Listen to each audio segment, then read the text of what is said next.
Hi guys, Puddin here for you in a game on my Tier 8 German battleship, the Bismarck.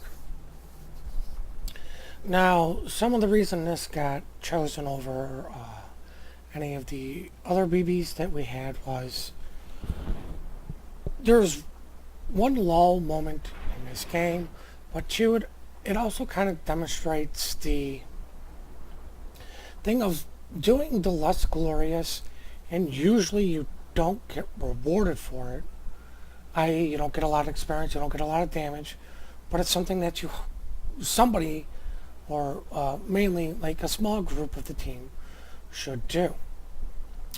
Fortunate for me, I do get rewarded very nicely for it. But if you notice, most of the team is going to be on the west side. Now, if this was a domination, I wouldn't be arguing too much, just overwhelm them at one cap and move on to the rest. But because this is a standard battle, the name of the game is pretty much wait until you have the advantage to push. Now, was still in the process of, should I go west with everyone else and just give up the east? Or should I go over to the east and help make a stand or delay them as long as possible? So at this point, I notice it's a couple DDs and it's two cruisers over there, and I'm like, you know what? I'll go help these guys out so they can have some firepower. And as if you noticed, the enemy is sending over their Nuremberg, New Mexico, Alabama, and I do believe there is one destroyer. So that kind of helped solidified, let me come over here and offer these guys some support. Gonna take my first shots in the game on this poor Nuremberg, who had the audacity not to be on my secondaries. And let's see if we can make this gentleman pay. And yes, we do. Two Citadels, first blood, devastating strike. But see, this is some of the reason why I wanted to be over here.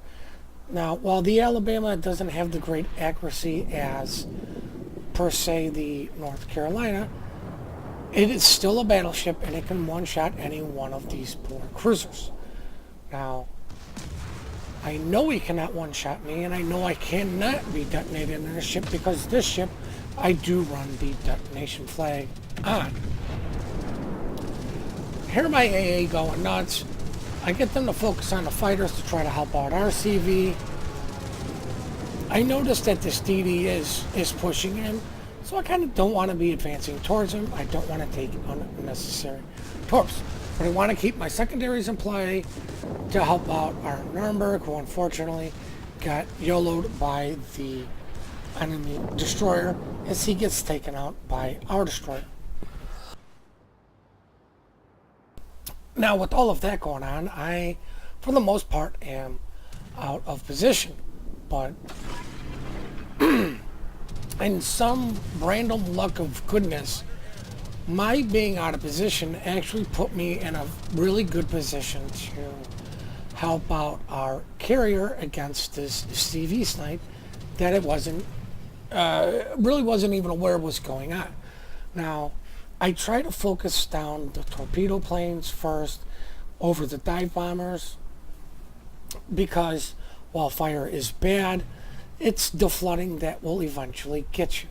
And as you can see, the CV luckily gets his fighters into this to finish taking out most of those tor planes, and it looks like they only dropped one. So out of some good fortune of me kind of not being as aggressive as I normally am at the start of the game, just trying to assess the situation and see what is going on, I was in a very good position to help protect our carrier. Now, I don't advocate for battleships to babysit carriers. That's just stupid. But now that I see it's really just the Alabama, New Mexico over here, I'm going to go push my weight around. It's only 2 ships, and I should be able to easily handle both of them by myself. But luckily for me, we can see we have a friendly destroyer. The friendly carrier is also going for these guys. So I will have some help. As a third person on the enemy team, the enemy lander, looks like he's coming over to offer support to the battleships.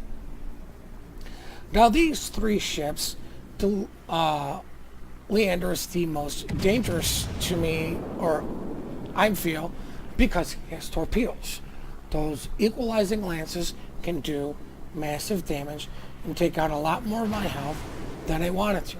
So that gentleman is going to be my main focus. Now you can also see the friendly New Mexico is following me in, but sorry, this guy is just too slow. I go faster than him in a turn. Sorry about that, guys. But I see the strike aircraft again, and it looks like they're going to go try to potentially punish our DD. At the time, I failed to realize that New Mexico was turning. Would have been better off really just holding these shots for the Leander here.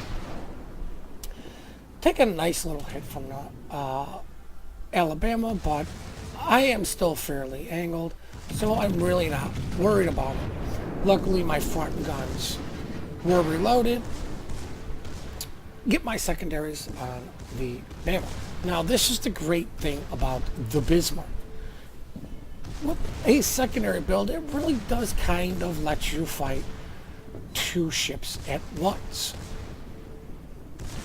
Now, there is sort of another secondary build where you do not run manual, manual secondary control, to where really both sides of your secondaries are able to be used, but the accuracy for those is very noticeable. I notice it whenever I'm in a destroyer fighting any of these German battleships and it doesn't have manual control. They just don't seem to hit as much. But the way you play that is you get in even closer, because the closer you get, the less the dispersion works against you. Now, there was no way I was going to be able to get the back guns in New Mexico, which is why I used them. Used the front on the New Mexico and the rear on the Alabama. The other thing I did was, I do believe the Lander gets 8-kilometer torps, which is why I maintain a sort of sailing away position from the smoke cloud in hopes that he is dropping his torps. I'm trying to bait this guy into using his torps. I'm slowing down. I'm turning. But I'm also trying to get my rear guns into play on the New Mexico. I don't want to give the Leander a perfect broadside, which is why I'm trying to stay angled. I get a nice salvo down on the New Mexico, but at this point, it's the Leander is the one I am more afraid of. Trying to maintain some distance from him, but keeping these secondaries in play. Gonna take another shot at this gentleman, but I want to see what he is actually doing, which way he's gonna turn. I don't really want to waste it. But with planes coming in, I need to start focusing on that, which is why I took the shot. Luckily, I only get 1 fire on me, and I'm going to hold off on damage, my damage repair, because, here comes this gentleman's follow-up. Sorry about that, guys. Now, I am turning back in towards these planes, because it's really my only defense right now, is to try to keep these planes near me as long as possible to give my AA some chance to take them out. Now, they are 2 tiers higher than me, so look, it's not going to take too much for my AA to eventually get this guy. But you did see he was able to actually drop a set of torpedoes off, but because I was actively turning, this guy was more or less forced to drop his torpedoes, easily avoidable. And there is the lull I'm talking about. I got a witherer and a battleship, and I myself have never fired high explosive. That's all been from my secondaries and the fires they cause. So that right there is just my fires alone have caused at least half of my damage, if not more, as lag sets in, as my main shells come down and net me a high caliber. Was going to start shooting at the enemy destroyer, but fortunate for me, he died. Now, of course, I'm going to say something cute in chat about the New Mexico running away from me. This guy is never going to get away from me. I'm faster than him. I have secondaries. I do believe the gentleman is still burning from my fires. The DD behind him is shooting him, and the Alabama takes the final shots in on him. Oh, sorry about that, guys. As torpedo planes come in, instantly get my AA on them, turn in towards him. This guy's still trying to wait for the perfect drop. 2 planes gone. Now, I do believe the gentleman who was calling out for smoke, this guy, was trying to let me know about that, that he was going to give me smoke. Now, this guy actually takes one for me. Not only did he give me smoke, I'm going to slow down, but he's going to spot those planes so my AA can potentially work them over. Now, obviously, I'm focusing on the squadron that had the more planes because I didn't want them to drop and detonate the poor Kiev. That gentleman pretty much just risked his life to save my hit points. And I will, and I do, compliment him. I do not believe you get to see it in the replay, but I did bring it up. I believe it is right here because there's really nothing going on. I did bring up the team panel pads, and I did compliment this gentleman.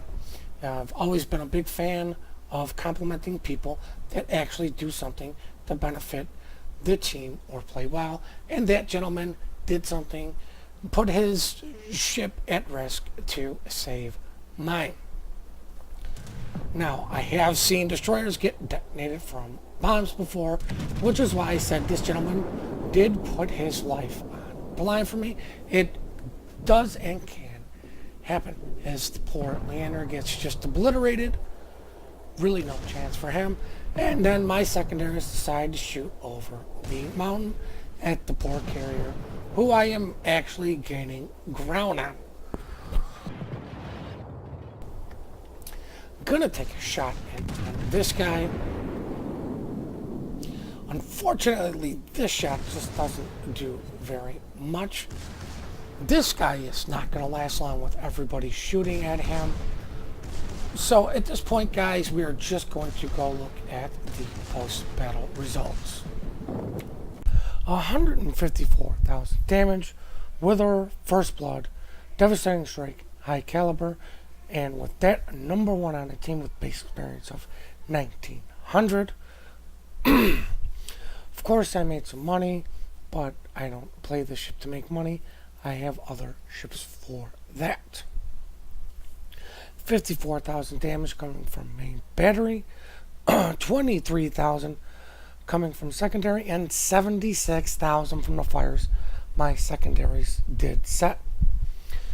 Now, I just would like to say again, guys, please compliment players that do play well or do things to benefit the team. I hope you guys really enjoyed the video. We do love the replays. You guys do send in. The email for that is in the description. And please hit that like and subscribe button and have yourselves one heck of a great day.